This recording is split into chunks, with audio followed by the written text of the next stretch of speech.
Et donc, aujourd'hui, on se doit de faire une forme de diagnostic de ces 50 ans de réflexion autour de la protection de l'environnement. Et bon, force est de constater que nous sommes dans ce qu'on appelle une période de changements globaux. Et qu'est-ce que c'est les changements globaux? C'est une série d'impacts, de pressions créés par l'être humain qui sont ressentis à l'échelle du globe, mais qu'on peut aussi cristalliser à des échelles plus fines. Évidemment, le principal phénomène, disons le principal connu du grand public, phénomène de ces changements globaux, ce sont les changements climatiques. Et là, je vais juste prendre quelques petites illustrations pour vous montrer quelle est l'ampleur de la situation. Quand on parle de crise climatique, c'en est réellement une. Et sur cette figure, en fait, ce que je vous montre, c'est l'évolution de la concentration de gaz carbonique dans l'atmosphère sur près d'1 million d'années. Ce qu'on remarque, c'est que dans ce dernier million d'années, on chevauche une concentration qui est entre 180 particules par million et 300. Et lorsqu'on vient ici appliquer la même courbe d'évolution de la température ressentie à la surface du globe, bien, on voit que les deux courbes sont fortement corrélées. Ce que ça nous dit, c'est que, évidemment, la distance Terre-Soleil, les axes de rotation, il y a plusieurs éléments qui vont déterminer la température ressentie sur Terre, mais les variations annuelles sur ces périodes de temps, elles sont plutôt dictées par la concentration de gaz à effet de serre. Et la situation actuellement, telle qu'on la voit, c'est qu'il y a quelques années, on a passé le cap du 400 particules par million. Et au même taux d'émission, là, dans une trentaine d'années, on sera à 600 particules par million.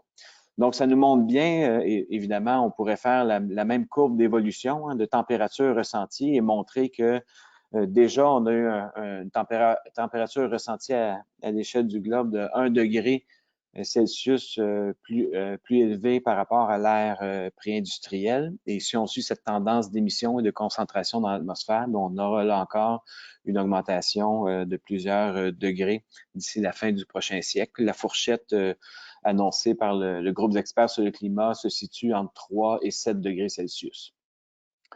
Ce sont des graphiques, ce sont des chiffres, mais une étude ici publiée l'an dernier nous dit qu'on peut humaniser, qu'on peut donner un reflet sur les impacts humains de ces changements climatiques et ils nous disent que dans un scénario assez médian, là, donc un scénario où on serait dans un ordre d'augmentation de 3 à 4 degrés Celsius, eh bien, les changements climatiques affecterait profondément le comportement des écosystèmes et viendrait à impacter 5 milliards de personnes en termes d'accès à l'eau, en termes d'accès à des biens alimentaires, donc en augmentant des périodes de sécheresse, de désertification.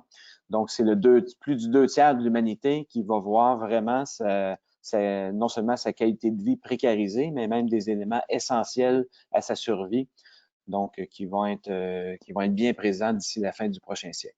Donc ça, c'est l'élément le plus connu des changements globaux, mais il y a d'autres éléments qu'on doit mettre dans cet ensemble de pression globalisée. Il y a aussi ce qu'on appelle l'effondrement de la biodiversité, donc par diverses sources, par exemple le changement d'utilisation des sols lorsqu'on convertit un habitat naturel, une forêt, un milieu humide dans un territoire anthropisé, mais ça enlève des habitats naturels pour l'espèce, des espèces invasives, les changements climatiques, la surexploitation des ressources. Tout ça fait que aujourd'hui, il y a 1 million d'espèces différentes qui sont en situation de vulnérabilité, dont la survie est menacée à l'échelle du globe. Et ça, c'est 1/8 de la biodiversité. On est dans des taux d'extinction aujourd'hui qui sont 1000 fois plus élevés que les taux connus avant l'ère industrielle et on les estime à plus de 10 000 fois plus élevés que ce taux historique d'ici la fin du prochain siècle. Il y a même une autre étude publiée l'an dernier qui fait état des points de bascule. Les points de bascule, qu'est-ce que c'est? Ce sont des points d'irréversibilité. Lorsqu'un grand glacier fond, eh bien, il n'est pas possible de penser que dans une échelle temporelle humaine, il puisse se reconstituer. Donc, ça constitue un des points de bascule. Et il y a quelques années seulement, donc une dizaine d'années, on se disait, eh bien, ces points de bascule-là, on devrait les rencontrer lorsque la température globale sera augmentée de 3 degrés Celsius par rapport à l'ère pré-industrielle. Cette étude, malheureusement, nous montre qu'avec 1 degré d'augmentation, eh bien, 9 des points de bascule sont déjà en cours de réalisation. Donc, la fonte des pergélisols, le changement de courant marin, l'assèchement des forêts tropicales, la fonte des glaciers. Donc, je veux pas, dans une année difficile et à l'autre du temps des fêtes, je veux pas être, je veux pas affecter votre morale, mais ici plutôt faire un diagnostic malheureusement très réaliste de la situation difficile dans laquelle on se trouve. Et donc, devant ce chantier colossal des changements globaux, eh bien, on se doit de trouver des solutions. D'augmenter notre résilience et de penser à nos enfants en leur léguant un futur plus rose et plus vert. Et à cet effet, on s'entend depuis quelques années pour mettre de l'avant ce qu'on appelle les solutions basées sur la nature. Il est généralement là, accepté autant dans la littérature scientifique que dans les grandes instances intergouvernementales que les solutions basées sur la nature peuvent être une source de résolution des problèmes climatiques de l'ordre de 30 à 40 par exemple, vous avez peut-être entendu de cette étude qui a été conduite l'an dernier qui nous suggérait de planter 10 000 milliards d'arbres ici pour résoudre un tiers de la crise climatique. Une étude et des mouvements qui ont fait écho dans plusieurs pays, dont ici au Canada avec le projet de plantation de 2 milliards d'arbres à travers le pays. Donc, lorsqu'on pense à ces solutions basées sur la nature et on les pose dans une échelle internationale, on les pose comme piste de solution aux changements globaux. Mais comme je vous disais, les changements globaux, ce sont des phénomènes ressentis partout dans le monde, mais qu'on peut également cristalliser à des échelles locales. Mais il en est de même pour les solutions. On peut penser aux solutions basées sur la nature dans une échelle globale. Donc, plantons nos 10 000 milliards d'arbres, mais on peut aussi avoir cette même réflexion à des échelles locales, régionales, et c'est là que je vais vous amener en vous parlant d'infrastructures naturelles. Qu'est-ce que c'est une infrastructure naturelle? La définition, elle est très large. On peut penser, par exemple, là, à un ensemble d'espaces verts et bleus interreliés et qui fournissent des bénéfices aux sociétés humaines. Qu'est-ce que c'est concrètement? Bien, ça peut être des parcs urbains, des boisés, des milieux humides, des plans d'eau, des plates-bandes, notre cour arrière, les arbres devant chez nous. Et ces infrastructures naturelles, en fait, elles ont deux visages. D'un côté, elles peuvent évidemment fournir des habitats pour la biodiversité, préserver les fonctions des écosystèmes, mais de l'autre côté aussi, elles peuvent fournir des bénéfices à nos collectivités. Ici, c'est un paysage bien connu de la ville de Québec, mais regardons ces milieux naturels ou ces milieux semi-naturels parce qu'ils ont été humanisés, aménagés. Mais si on dépose là-dessus l'ensemble des bénéfices que ces milieux-là nous fournissent, on se rend compte qu'ils sont multiples. Hein, cette canopée urbaine, elle peut réguler la température locale et, par exemple, participer à la lutte aux îlots de chaleur. Ça peut être des habitats pour de la biodiversité qui fournissent différents services, comme par exemple la pollinisation de fleurs ou juste de l'autre côté du fleuve à l'île d'Orléans, une importante production maraîchère dépendante de pollinisateurs. Il y a du contrôle de l'eau, autant dans sa quantité que sa qualité. Pensons par exemple au réseau racinaire, au couvert végétal qui peut absorber de grandes quantités d'eau de ruissellement. À la qualité de l'air, parce que les feuilles des arbres sont de formidables filtres naturels, aux possibilités récréotouristiques qui s'offrent aux résidents de la ville, à la beauté esthétique du paysage, aux possibilités de rencontres, de développement socio-culturel, à des bénéfices économiques qu'on peut retirer de ça, et on y reviendra un petit peu plus tard avec les travaux notamment que je mène avec mon équipe, et des bénéfices socio-sanitaires. Donc, je vais passer rapidement, mais un large nombre d'études nous montrent que autant la santé mentale que physique est positivement affectée, impactée par la nature. De l'autre côté, eh bien, comme je vous le disais, ça, c'est les bénéfices que peuvent entraîner des solutions naturelles, mais ces écosystèmes urbains doivent aussi faire face aux pressions des changements globaux, comme par exemple le changement d'utilisation des sols, la perte de milieux naturels, semi-naturels, agricoles dans nos milieux urbanisés, les effets des changements climatiques, des espèces invasives, de la pollution systémique. Et si on veut schématiser, résumer cette relation, bien, on dira que dans ce cas-ci, les écosystèmes urbains fournissent des services écosystémiques, des bénéfices qui affectent notre bien-être. Ces écosystèmes sont impactés négativement par les changements globaux qui peuvent en changer des fonctions et donc impacter toute la séquence. Mais de l'autre côté, on peut penser à des stratégies d'aménagement qui vont nous aider à adapter, à restaurer, à améliorer la performance de ces écosystèmes urbains. Donc, lorsqu'on pense aux infrastructures naturelles, il faut évidemment penser à différentes échelles. Comme je vous le disais dans la définition, on parle autant d'une plate-bande de fleurs qu'on plante sur notre balcon que de trames vertes au niveau régional. Et chacune de ces échelles répond à des demandes, des fonctions écosystémiques, des besoins humains et on doit regarder avec finesse comment penser, aménager, gérer, maintenir chacune de ces échelles-là, mais aussi de les penser dans une stratégie interscalaire. Donc, pour illustrer cette dimension des échelles, je vais vous donner deux exemples. Un exemple, c'est au niveau de l'arbre. Hein? On a tous la chance d'avoir un arbre devant chez soi, parfois même dans notre cour, quand on peut avoir accès à une cour. Eh bien, à Montréal, les arbres qui sont gérés par la ville, donc les arbres publics qui sont dans les parcs ou les arbres de rue, il y en a plus de 400 000. Et à l'aide de nos modèles, on a estimé que sur certains bénéfices qu'on peut quantifier, eh bien, ces arbres urbains fournissent, en termes d'évitement d'eau de ruissellement, de stockage de carbone, d'amélioration de la qualité de l'air, fournissent différents services qu'on peut quantifier et qu'on peut même estimer monétairement.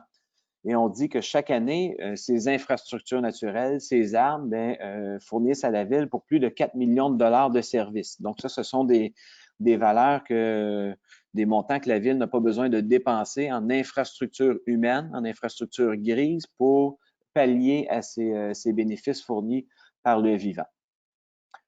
Par contre, ces 410 000 arbres, et dans la région métropolitaine, là, il y a plusieurs millions d'arbres qu'on retrouve bien sûr dans les milieux privés. Et ce qu'on se rend compte, c'est que dans nos milieux urbains, il y a une grande pauvreté en termes de diversité. On pourrait planter et on peut planter plus de 300 différentes espèces d'arbres au Québec. Il y en a 150 qui sont indigènes. Il y en a d'autres qu'on peut planter à des fins ornementales ou même parfois de migration assistée, des espèces qui sont plus présentes dans les années à venir. Eh bien, dans les villes du Québec, selon les études disponibles, de 30 à 50 des forêts urbaines sont représentées par seulement 3 espèces, les érables argentés, les érables de Norvège et les frênes de Pennsylvanie. Donc, il y a une très faible diversité d'espèces, mais une autre problématique aussi, c'est qu'il y a une très faible diversité fonctionnelle. Qu'est-ce que c'est la diversité fonctionnelle? C'est qu'on peut en fait classer des espèces dans des familles, dans des groupes qui ont à peu près les mêmes caractéristiques. Donc, on peut penser à une famille d'espèces de pins, de conifères qui sont connus pour être intolérants à l'ombre, mais tolérants à la sécheresse. D'autres qui sont des espèces qui sont tolérantes à l'ombre, qui ont une croissance modérée, etc. Et lorsqu'on analyse les patrons de distribution des espèces dans les villes du Québec, on se rend compte que non seulement on est peu diversifié en espèces, mais on peut diversifier dans ce qu'on appelle la diversité fonctionnelle. Donc, la plupart de nos arbres se retrouvent dans une seule et même catégorie. Et où est le problème lié à ça? C'est que moins on a de diversité et plus on devient fragile à différents facteurs de pression. Et les facteurs de pression sur nos forêts urbaines, eh bien, ils sont multiples. On peut penser aux espèces envahissantes. Pensons à la grippe du frêne hein, qui décime les forêts de l'Amérique du Nord, ou le longicorne asiatique qui, lui, s'attaque à toutes les espèces de bois dur qui n'est pas présent au Québec, mais qu'on a observé en Amérique du Nord dans les dernières années. Aux effets des changements climatiques, des inondations ou des sécheresses, aux effets d'ombrage, d'augmentation de la température, à l'entretien de nos villes, les selles de déglaçage ou les blessures qui peuvent arriver par du déneigement, différentes atteintes aux espèces. Donc, nos forêts urbaines sont peu résilientes, malheureusement, peu diversifiées, et donc, dans notre petit schéma, on voit que ce manque de résilience peut affecter au final l'amplitude des bénéfices que ces forêts fournissent aux résidents des villes. Donc, je vous disais, c'est au Québec, mais c'est en Amérique du Nord aussi. Regardez ce graphique-là. Plus on est dans une région rurale, périurbaine et urbaine, et moins la diversité en espèces, donc ce qui est le petit rond, et la diversité fonctionnelle, le triangle, et moins grande la diversité, plus on s'approche de nos grands centres. Alors, qu'est-ce qu'on peut faire pour pallier à ça? Et, avant d'arriver aux solutions, un autre point que je veux faire, c'est que la qualité et la santé de nos écosystèmes est aussi reliée à la vulnérabilité sociale. Et une des questions qu'on s'est posées dans mon équipe, c'est que est-ce qu'on peut identifier des relations entre la quantité d'arbres et des facteurs de vulnérabilité sociale? Donc, la taille de nos forêts urbaines, mais aussi la qualité de nos forêts urbaines. Donc, est-ce qu'il y a certaines caractéristiques socio-économiques des quartiers qui sont reliées à la diversité de la forêt? Donc, je vous présente rapidement ici des fruits d'une étude qu'on a faite. Ce qu'on a fait, c'est qu'on a été regarder 4 grandes villes canadiennes, Toronto, Ottawa, Gatineau, Montréal, Laval et Québec. Et ce qu'on s'est rendu compte ici, c'est que dans les zones, donc en termes de quantité, dans les régions, les quartiers où il y a beaucoup de verdure, où il y a beaucoup d'arbres, eh bien, c'est là qu'on rencontre des populations avec le plus fort revenu, avec la plus grande éducation, plusieurs variables liées à cette dynamique-là. Et à l'inverse, dans des quartiers qui sont plus bâtis, plus gris, c'est là qu'on a les plus grandes densités de population, les plus faibles revenus, le plus grand pourcentage de logements locatifs, le plus grand pourcentage de personnes seules. Donc, ça nous montre qu'il y a, dans les quartiers les plus pauvres, il y a moins de forêts. Et dans cette étude-là des 4 grandes villes, ça nous montre aussi que ces indicateurs de vulnérabilité, eh bien, sont complètement corrélés avec une faiblesse en termes de diversité fonctionnelle. Et une image vaut 1000 mots. Donc, je vous montre ici, c'est à Montréal. Vous avez ici le boulevard L'Acadie et d'un côté, on a le quartier Parc Extension et de l'autre, Ville-Mont-Royal. À Ville-Mont-Royal, le revenu moyen par ménage est de 175 000 $ par année et de 44 000 dans Parc Extension. Donc, c'est un exemple de quartier où on est à un jet de pierre, littéralement un boulevard sépare les deux quartiers et la qualité de la forêt urbaine, la diversité de cette forêt, eh bien, elle est vraiment différente d'un quartier à l'autre. Et évidemment, vous pouvez voir l'ensemble des bénéfices que pourraient profiter les résidents. Eh bien, ils sont directement corrélés à cette canopée. Donc, en termes de solutions, qu'est-ce qu'on peut faire? Ça, c'est une approche qu'on développe dans mon équipe. C'est d'abord de poser un diagnostic. C'est un diagnostic qu'on a posé pour une petite ville du Québec en leur disant que voici les arbres qu'on a inventoriés pour vous. Vous avez 2/3 de vos arbres qui sont du même groupe fonctionnel. 1/4 de vos arbres sont en mauvaise santé. Par contre, votre forêt, elle vous fournit une multitude de services. Et par la suite, ce qu'on peut faire, c'est d'illustrer la présence de ces arbres-là, des espèces, et de venir suggérer des stratégies de plantation, des plans de verdissement où on vient diversifier les forêts urbaines. Donc, on vous dit, plutôt que de remplacer un frêne par une seule espèce, comme on a fait quand il y a eu la maladie hollandaise de l'orme, on a remplacé les ormes massivement par des frênes. Donc, dans tout choc naît une opportunité. Alors, ce qu'on propose, nous, dans cette approche de plantation par la diversité, eh bien, c'est de faire du remplacement stratégique où on ira ici, l'image que j'aime employer, c'est de vacciner notre forêt urbaine. Donc, on ira ici augmenter la diversification des espèces et des groupes fonctionnels. Je change d'échelle pour vous parler toujours des infrastructures naturelles, mais à l'échelle d'une région. Dans les années 30, en Angleterre, pour répondre à des problèmes de qualité environnementale, la ville de Londres a instauré la première Green Belt, la ceinture de verdure qui visait à limiter l'expansion urbaine pour donner accès à ses résidents à des espaces de verdure pour du ressourcement. Et ce modèle a fait école, hein, même qu'en 1956, la ville d'Ottawa se dotait d'une même ceinture de verdure. À Montréal, on pourrait dire qu'avec la protection du territoire agricole, il y a eu cet effet de protéger notre nature environnante un petit peu. Et ce qu'on se rend compte aujourd'hui, c'est que ces modèles d'aménagement-là, de ceinture, sont malheureusement un petit peu désuets face à l'ensemble des pressions des changements globaux et qu'on doit réfléchir autrement l'aménagement écologique régional.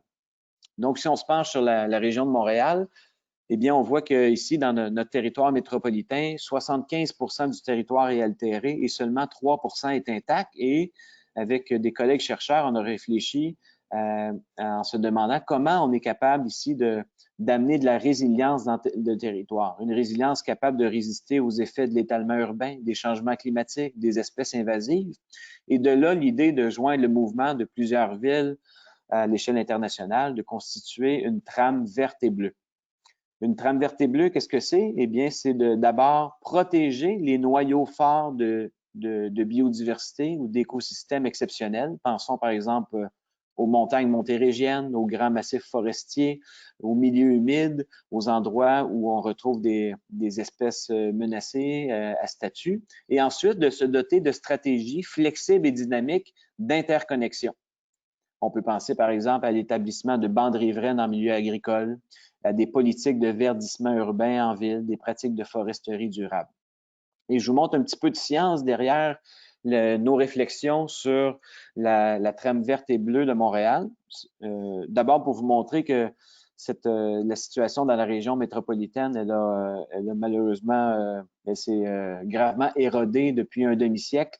Ça, c'est l'évolution de la connectivité écologique. La connectivité écologique, c'est la capacité des espèces. On pense évidemment à la faune qui circule dans le territoire, mais les végétaux ont aussi besoin de cette connectivité. Et depuis les années 60, on a perdu jusqu'à hauteur de 80% de cette fluidité de l'espace. Donc, comment essayer de retrouver un peu de connectivité écologique? Eh bien, mon collègue Andrew Gonzalez à l'Université McGill a développé un modèle auquel j'ai participé dans le cadre de mon post-doctorat il y a quelques années. Et le modèle de Andrew vise à sélectionner des espèces. Donc, il y a eu une sélection ici de 14 espèces bien différentes. Donc, des grands mammifères aux petits mammifères, des reptiles, des amphibiens, des insectes, des oiseaux. Et pour chacune des espèces, l'intérêt d'en choisir des si diversifiés, c'est de se dire que chacune de ces espèces a un réseau d'habitats bien différent, hein, parce que qu'on soit un grand mammifère ou un insecte, on n'a pas besoin des mêmes habitats pour se nourrir, se reproduire, et il n'y a pas les mêmes capacités de dispersion dans l'espace non plus. Donc, si on est un ours noir, une musaraigne ou une martre, on ne se déplace pas de la même façon, ni si on est un pic à tête rouge. Et à ce modèle-là s'ajoute une dynamique territoriale. Donc, comment va évoluer le développement de nos villes dans les 50 prochaines années? Est-ce que des zones blanches seront développées? Est-ce que d'autres zones seront conservées? Et évidemment, une modélisation climatique, sachant que pour certaines espèces, l'augmentation de température dans la région n'aura aucun impact, mais pour d'autres, il y aura un déplacement de cette espèce vers le nord et on la retrouvera moins dans notre région dans quelques années, ou au contraire, certaines espèces soit apparaîtront ou seront plus fréquemment vues dans nos espaces. Et lorsqu'on fait tourner ces algorithmes pendant de longues journées, eh bien, on peut en voir résulter des cartes de priorisation. Donc, c'est un petit peu technique, ce modèle-là. Je vous amène dans 3 diapos qui vont un peu l'imager. Donc, ça ici, c'est un peu la carte routière. Hein. Jadis, quand on partait en voiture, on dépliait cette grande carte puis on voyait les routes qu'on pouvait prendre pour aller en vacances. Et ce serait un petit peu la carte routière que le crapaud d'Amérique pourrait utiliser, déployer s'il voulait prendre des vacances dans la grande région de Montréal et en Montérégie. Je vais faire un petit zoom sur ces déplacements à Laval. Et pour le crapaud d'Amérique, dans le fond, ce que vous voyez en vert, c'est l'habitat de cette espèce. Donc, cette espèce aime des milieux assez humides où il peut s'alimenter, se déplacer. En rouge, c'est un gradient de résistance du territoire. Donc, plus on est rouge foncé, plus le crapaud a une incapacité à se déplacer. Donc, si on est à Laval, là, imaginez l'autoroute 15 avec ses 10 voies de large. Pour ce petit crapaud qui fait des sauts de 15 cm, il en devient très difficile de se déplacer sur ce territoire-là. Par contre, si on pense par exemple à des cours arrière de résidence, des petits ruisseaux avec des zones arborées, eh bien là, ça devient dans un rouge plus léger où la résistance du territoire est plus faible. Donc, si le modèle, ce avec quoi il travaille, c'est que chaque carré de 30 mètres par 30 mètres, dans certains modèles plus récents et plus fins, de 5 mètres par 5 mètres, eh bien, on lui attribue une résistance du territoire. Et lorsque les algorithmes vont tourner pendant des jours, ce que ça va faire émerger, ce sont ces corridors noirs qui deviennent des corridors de déplacement potentiel pour l'espèce. Donc, en écologie, on dit que si une espèce est confinée dans un seul territoire, eh bien, dans un certain nombre de générations, l'espèce va réduire sa population et va finalement s'éteindre, d'où l'idée d'essayer de connecter le territoire pour lui permettre des échanges à la fois génétiques dans une plus longue période, mais à plus court terme, des échanges pour se nourrir et se reproduire. C'est donc le déploiement de sa niche écologique. Donc, ce réseau-là, le modèle, il le donne pour le cerf de Virginie, qui n'est pas le même réseau que pour la martre ni la paruline. Et lorsqu'on agrège chacun de ces réseaux-là pour les 14 espèces dont je vous montrais ici, hein, donc lorsqu'on vient additionner chacun des réseaux pour les espèces en considérant les changements climatiques et l'évolution de notre territoire urbain, ce que ça nous donne comme résultat, c'est une carte de priorisation. Donc, cette carte de priorisation, qu'est-ce qu'elle veut nous dire? C'est qu'actuellement, dans la communauté métropolitaine de Montréal, ça c'est la frontière ici en rouge, donc dans ces 82 villes, les 82 municipalités sises sur ce territoire, eh bien actuellement, on a un peu moins de 2% du territoire qui est protégé. Donc, si on voulait aller protéger de 2 à 5%, il faudrait protéger les territoires en rouge et ensuite en jaune et ensuite en vert pour se rendre de 10 et à 17%. Et ça, ce serait dans le fond les zones optimales à protéger pour la biodiversité. Donc ça, c'est le travail qu'on fait en réfléchissant en termes d'infrastructures naturelles au niveau régional. On se dit qu'on a perdu beaucoup de connectivité écologique, on a perdu beaucoup des bienfaits associés à ces infrastructures naturelles et pour restaurer cette connectivité, bien, voici notre agenda pour venir restaurer cette trame verte et bleue métropolitaine. Et c'est ici, dans le fond, que je veux vous montrer aussi, avant de passer à cette transition, c'est que cette infrastructure, elle est importante pour la biodiversité. Comme je vous le disais, une infrastructure naturelle, ça a deux visages. C'est important pour augmenter la connectivité, permettre à la faune, à la végétation de se déplacer, mais en plus, ça nous fournit une longue liste de bénéfices. Dans une étude qu'on a publiée il y a quelques années, on montrait que cette infrastructure naturelle du Grand Montréal, elle fournit plusieurs services. On a été capable d'en mesurer 11. Et là, je parle ici de services qui sont non marchands. Ce n'est pas les biens agricoles, ce n'est pas du bois ou des produits forestiers non ligneux, c'est plutôt des éléments comme la qualité de l'air, la pollinisation, le contrôle de l'érosion, des perspectives récréatives, esthétiques. Et chaque année, cette infrastructure naturelle nous fournit pour 2,2 milliards de dollars de bénéfices intangibles. Et donc, quand je vous disais, ça, c'est la carte routière, c'est ce qu'on devrait viser à mettre en place. Eh bien, c'est un peu ce qu'on cherche à faire, nous, dans le groupe. Il y a quelques années, le groupe a cette année 25 ans. Hein, avec les Cowboys fringants, on a la chance de visiter plusieurs pays dans la francophonie, toutes les régions du Québec. On a la chance de voir beaucoup de gens et de faire, pas cette année, mais on peut faire des concerts dans plusieurs villes et on partage nos chansons avec les gens. Puis c'est des chansons qui sont souvent à caractère social, environnemental. Et on a eu l'idée il y a quelques années de dire, eh bien, on fait ce type de chanson-là, on va à la rencontre des gens, on aimerait ça que notre musique soit aussi un moteur de protection de l'environnement, que ce soit une musique au service de la nature. Donc, on a créé la Fondation Cowboys Fringants qui fait en sorte que à chaque fois qu'on fait un spectacle, il y a $1 par billet de spectacle vendu qui est reversé à la Fondation, tout comme une partie des profits de nos disques. Puis, on fait plusieurs spectacles bénéfices et avec ça, on fait différents projets de nature environnementale. Et un des projets qui s'est inscrit dans cette idée de trame verte et bleue du Grand Montréal, c'est le projet de plantation de 375 000 arbres pour le 375e anniversaire de la Ville de Montréal.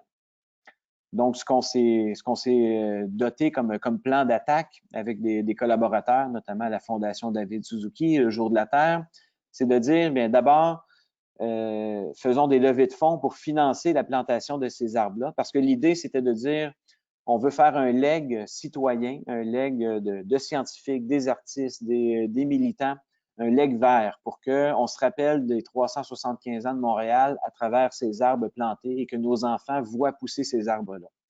Donc, on a levé des sous. Ensuite, on a fait des appels de proposition. On a dit, vous êtes un agriculteur, vous êtes une municipalité, une association de citoyens qui voulait une ruelle verte. Proposez-nous des projets. Ensuite, un comité scientifique les évaluera, vous donnera des conseils, engagera un dialogue avec vous.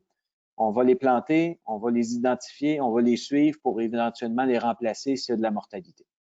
Donc, ce qu'on a fait, c'est d'abord ce qu'on sait faire de mieux, c'est-à-dire des concerts. On a fait des grands concerts comme ici, ça c'est au Centre Bell il y a quelques années, où 12 000 personnes se sont rassemblées et ont acheté un billet, non pas en dollars, mais en arbres. Si les gens, comme ici, voulaient être au parterre, il fallait acheter un billet à 5 arbres et au balcon, c'est un billet à 1 arbre. À Laval, on a fait un spectacle pour le 50e anniversaire de la ville où on a demandé, là encore, de ne pas être payé en argent, mais d'être payé en arbres plantés. Donc, la ville s'est engagée à planter 10 000 arbres et arbustes juste ici derrière la scène au Centre de la nature à Laval. Et de projet en projet comme ça, avec la participation de plusieurs partenaires, on a réussi non pas à financer et planter 375 000 arbres, mais plus de 410 000 sur tout le territoire métropolitain là, de la grande région de Montréal. Et le lien que je veux faire, c'est que notre comité scientifique a bien pris soin de regarder cet ensemble de cartes et de recommandations qu'on faisait au niveau de notre réflexion sur les infrastructures naturelles. Donc, les arbres qui ont été plantés, ils ont été plantés dans une perspective de diversité spéciste, de diversité fonctionnelle. Les endroits qui ont été sélectionnés s'inscrivent dans cette idée de reconnecter le grand territoire. Donc, c'est un peu avec des projets comme ça, citoyens, artistes, qu'on a réussi à reconnecter ces échelles d'infrastructures naturelles pour penser et amener de la résilience. Ce projet a été couronné de succès et on en a fait un programme pan-québécois, donc pour pouvoir semer la graine initiée à Montréal un petit peu partout dans la province. Et on a notamment accompagné la Ville de Québec, l'Union des producteurs agricoles dans des stratégies de plantation. Et on est même retourné sur certains sites qu'on a plantés dans la grande région de Montréal. Ça, c'est avec une étudiante, Camille. Et, Camille a posé des caméras trappes sur des corridors naturels en zone agricole, donc par exemple des bandes riveraines élargies, des haies brise-vent. Et ces caméras ont saisi plusieurs espèces de mammifères qui utilisaient réellement ces corridors. Donc, quand je vous montrais la trame verte de conserver les noyaux de biodiversité des montérégiennes, mais après ça, de les connecter avec des stratégies flexibles et dynamiques. Mais on voit ici, avec cette image, cette étude réalisée, que les corridors sont effectivement utilisés par la biodiversité et on est en train de reconnecter ce territoire. Je vais terminer ma présentation en vous disant, en vous parlant de ce qu'on appelle dans mon domaine la gouvernance environnementale. Il y a des approches descendantes et des approches ascendantes de gouvernance. Hein. Descendante, ça veut dire, par exemple, qu'on part d'un gouvernement central avec des politiques et puis qu'on descend pour structurer une action. Pensons, par exemple, aux objectifs de lutte au changement climatique. Le gouvernement dit qu'on doit réduire de 37,5, arriver à la carboneutralité en 2050 et on se dote de plans qu'on va faire appliquer. Et de l'autre côté, des perspectives ascendantes, eh bien, c'est des initiatives qui émènent de citoyens, d'associations, des villes et qui vont rejoindre un peu ces objectifs nationaux, mais par différentes initiatives. Quand je vous parle d'un projet comme celui-ci de 375 000 arbres, c'est une perspective ascendante où on veut faire des choses, des citoyens, des spectateurs, des artistes se mobilisent et ensemble on plante des arbres. Et c'est un petit peu l'idée derrière l'initiative du Pacte pour la transition là, qui a été initiée il y a plus de 2 ans et qui a récolté des centaines de milliers de signatures. C'était de dire, nous, on va faire des choses, mais de l'autre côté, on aimerait avoir une réaction de nos décideurs et d'avoir une perspective descendante qui ait la même force de frappe. Avec des collègues, on a réfléchi à cette gouvernance environnementale à l'intérieur d'un espace qu'on a appelé le climat, l'État et nous, pour d'abord poser un constat en disant est-ce que on a la bonne structure de gouvernance au Québec et est-ce qu'on finance l'action au changement climatique de la bonne façon? Donc, on a étudié les financements des changements climatiques, les sectoriels.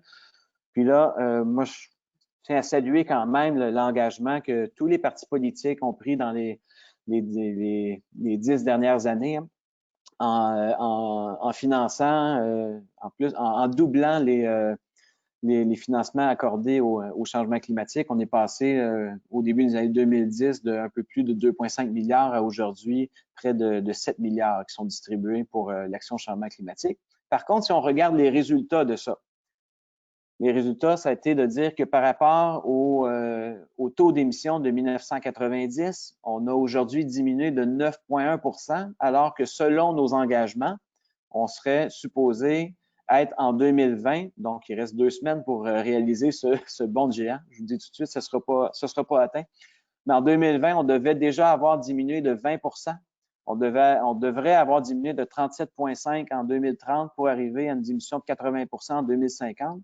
Et ces chiffres-là, ces engagements qu'on a pris il y a 5 ans dans le cadre de l'accord de Paris, ce que nous disent les scientifiques aujourd'hui, les experts, c'est que ce ne sont pas des engagements assez robustes, significatifs pour rencontrer la crise climatique. Donc, on devrait accélérer cette réduction-là. On devra avoir des objectifs plus importants.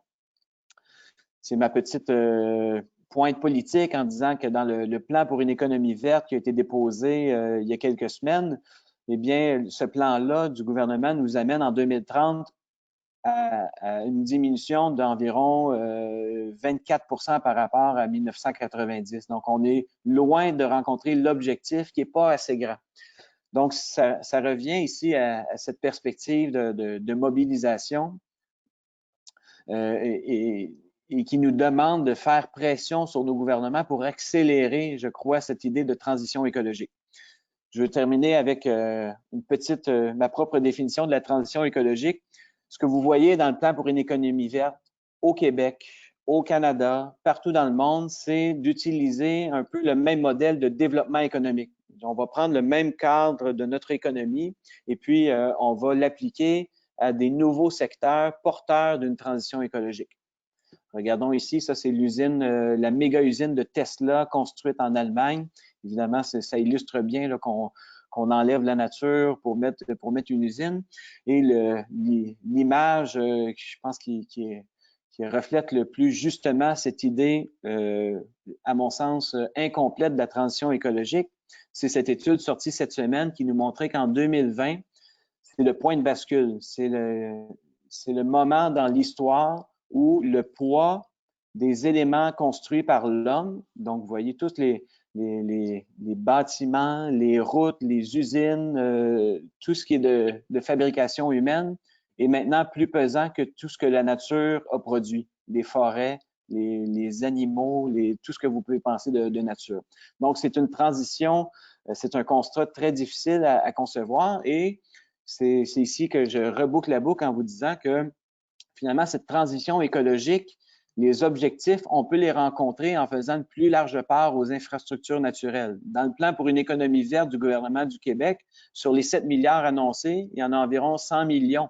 Donc, c'est un très, très faible pourcentage, à peine 2 % qui sont destinés aux infrastructures naturelles, alors qu'il y a un potentiel ici de de 30 à 40% de lutte au changement climatique. Donc, c'est mon appel personnel, c'est ce que personnel, mais qui est porté par plusieurs autres experts du domaine en disant on devrait miser, oui, sur des solutions technologiques, oui, sur de l'électrification, des batteries, d'une l'utilisation plus efficace de notre énergie, c'est essentiel, mais on doit coupler à ça l'utilisation de la nature pour à la fois nous fournir cet ensemble de bénéfices qu'on a vus, mais aussi être un grand moteur de lutte au changement climatique. Je termine avec un petit clin d'œil sur la COVID. Hein, ce qu'on vit malheureusement dans la dernière année, chez nous et ailleurs dans le monde, c'est une grave crise et qui nous remet devant nous les grandes inégalités sociales. Ça, c'est une illustration qui, je trouve, montre bien que ce qu'on vit dans une très courte période de temps avec la COVID, c'est potentiellement ce qu'on vivra, hein, parce que ici, la caricature nous dit dans la COVID amènera une récession, mais il y a de grandes vagues de changement climatique, d'effondrement de la biodiversité qui suivront et qui auront, je crois, les mêmes effets, de nous montrer les inégalités sociales, autant au Québec qu'à l'international. Et on l'a dit, hein, vaut mieux prévenir que guérir. Si on avait su avec la COVID, on se serait mieux prémuni de plusieurs solutions. Mais aujourd'hui, on en a des solutions à notre disposition. Je vous ai présenté celle des infrastructures naturelles. Eh bien, c'est le temps, je crois, d'optimiser ce type de solution-là pour rencontrer le défi qu'on a. Et quand on parle de transition écologique, c'est un projet qui est bien discuté dans l'actualité cet automne, le projet de GNL Québec. Bien, les promoteurs du projet disent qu'ils font de la transition écologique parce qu'on va changer des usines au charbon par du gaz naturel. Bien, ça, c'est vrai qu'il y a un bénéfice environnemental à ça, mais ça s'inscrit dans ce qu'on appelle une transition écologique lente, qui ne rencontre pas l'urgence de la situation. Et cette urgence de la situation, elle a été bien symbolisée par des centaines de milliers de personnes, hein, plus d'1 demi-million de personnes qui ont marché dans les rues de Montréal il y a un an pour demander une action claire en termes de changement climatique. Donc, je termine aujourd'hui en vous présentant mes 3 enfants qui ont 2 ans, 4 ans et 6 ans. Et pour vous dire que ce qu'on fait aujourd'hui, évidemment, on va les voir, les impacts des changements climatiques, mais ce sont nos enfants et les leurs qui en subiront les plus graves impacts. Et lorsqu'on regarde qu'on revient à cette photo prise il y a 50 ans et qu'on pose un diagnostic, malheureusement, collectivement, on ne s'est pas engagé dans la bonne direction dans les 50 dernières années. Et en 2020, il est plus que jamais nécessaire de penser à nos enfants, de penser à la santé de nos écosystèmes et de trouver des stratégies innovantes pour accélérer cette transition écologique. Alors, je m'arrête ici et je vous remercie grandement de votre attention. Merci, M. Duprat. Quelle belle présentation. J'ai bien aimé une des dernières diapos avec les 3 enfants parce que j'en ai moi aussi quelques enfants et quand on parle de l'environnement puis d'où on s'en va avec la planète, je me dis toujours comment ça se fait en architecture de paysage puis en aménagement en général qu'on parle toujours d'une perspective de court terme, 0,2 ans, 0,5 ans, moyen terme, 5-10 ans, puis long terme, 10-20 ans.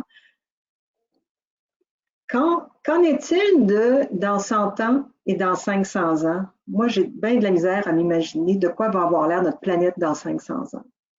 Je suis allée visiter beaucoup de sites archéologiques en Grèce en 2019, je crois, avec mon fils. Et ça m'a amené à prendre conscience de tout ce que l'on voit qui date de 2300, 2400 ans. Puis j'essayais de me projeter dans 2000 ans, puis c'était comme impossible dans ma tête. C'est vraiment, vraiment inquiétant, ce qui se dessine. Moi, dans votre allocution, j'ai noté quelques termes qui m'ont beaucoup plu. J'espère que mes collègues architectes paysagistes les ont pris en note aussi pour essayer de convaincre nos clients de faire les choses différemment. L'effondrement de la biodiversité, moi, dans ma tête, ça évoque quelque chose, ça me parle. Bon, la surexploitation des ressources, on en parle quand même souvent. Quand vous avez parlé de mettre de l'avant les solutions basées sur la nature. Ça me fait penser un petit peu à un article que j'avais lu il y a une dizaine d'années sur les bienfaits que la nature peut nous rendre. Et je pense qu'on s'en va de plus en plus vers ça, notamment en parlant d'infrastructures vertes et naturelles quand on fait des aménagements paysagers. La vulnérabilité sociale, c'est quelque chose que j'ai vu récemment apparaître dans des présentations. Je crois qu'on s'en va de plus en plus vers quelque chose qui va améliorer, je le souhaite, la destinée de nos citoyens qui vivent dans des environnements un peu moins nantis. Mon terme coup de cœur de votre présentation, c'est vacciner nos forêts urbaines. J'aimerais ça que vous me parliez de ça un petit peu, en 1 minute. Pouvez-vous élaborer légèrement là-dessus, s'il vous plaît?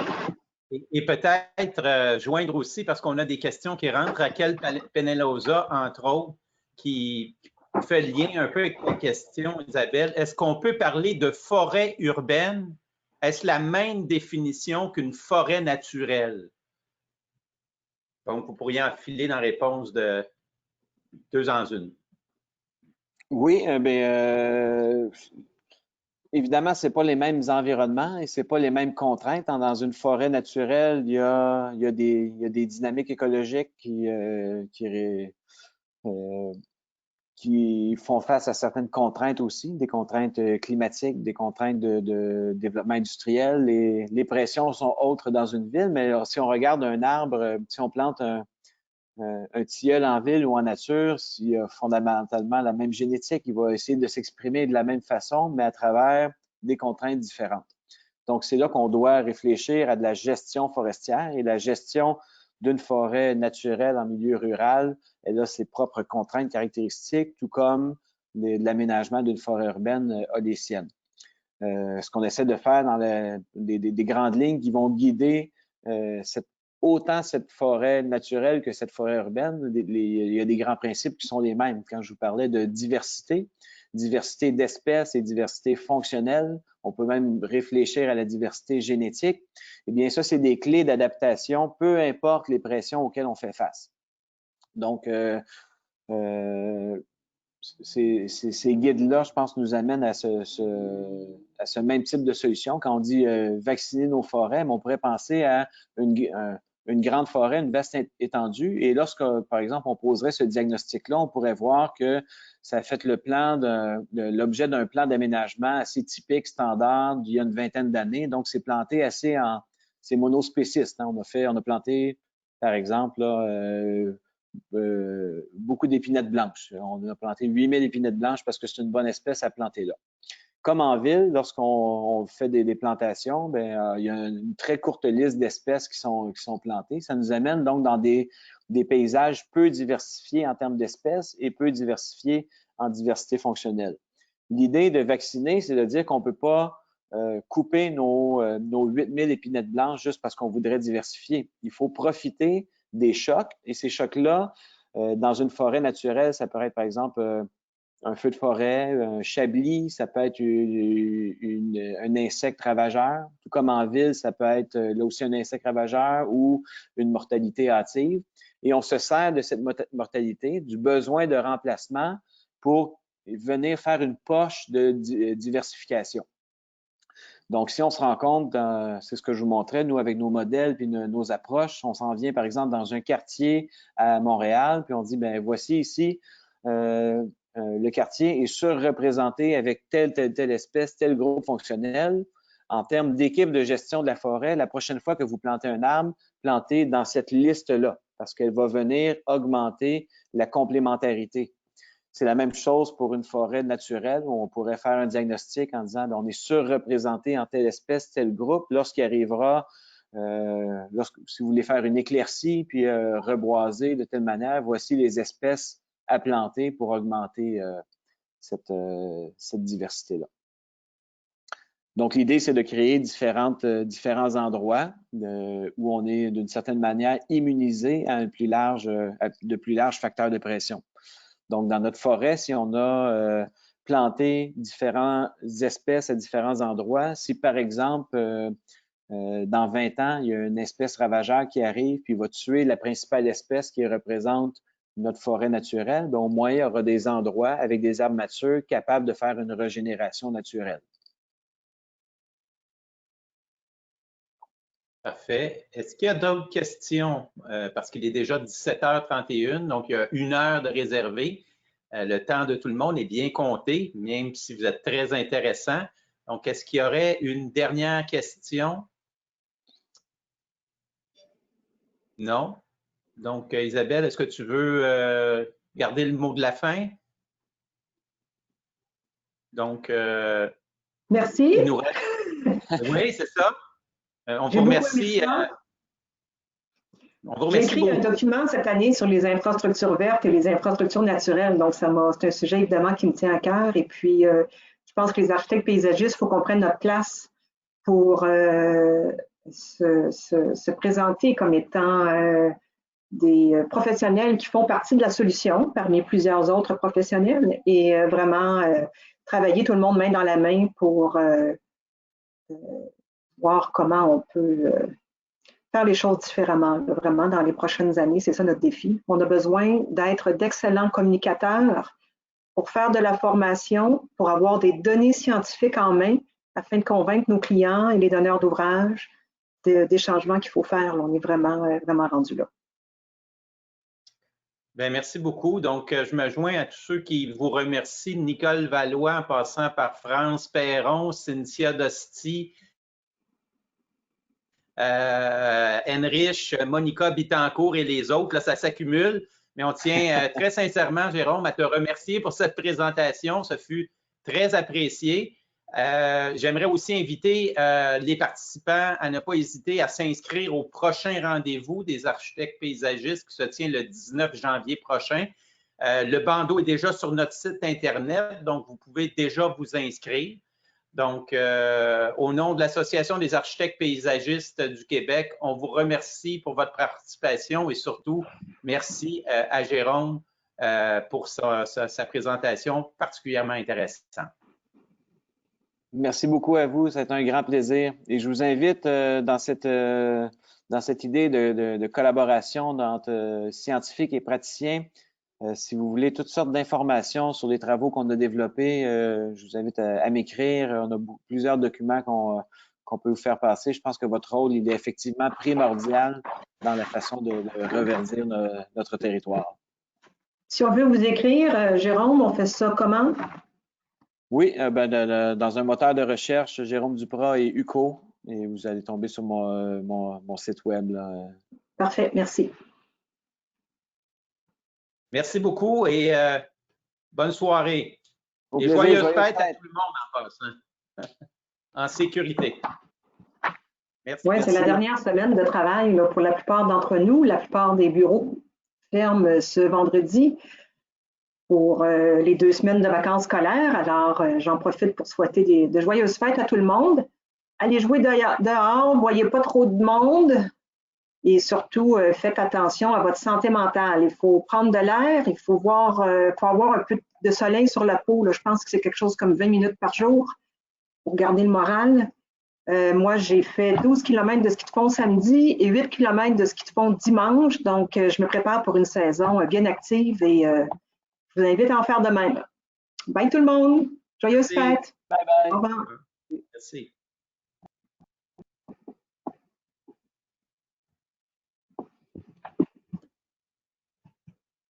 Bernard, je t'appelle. OK.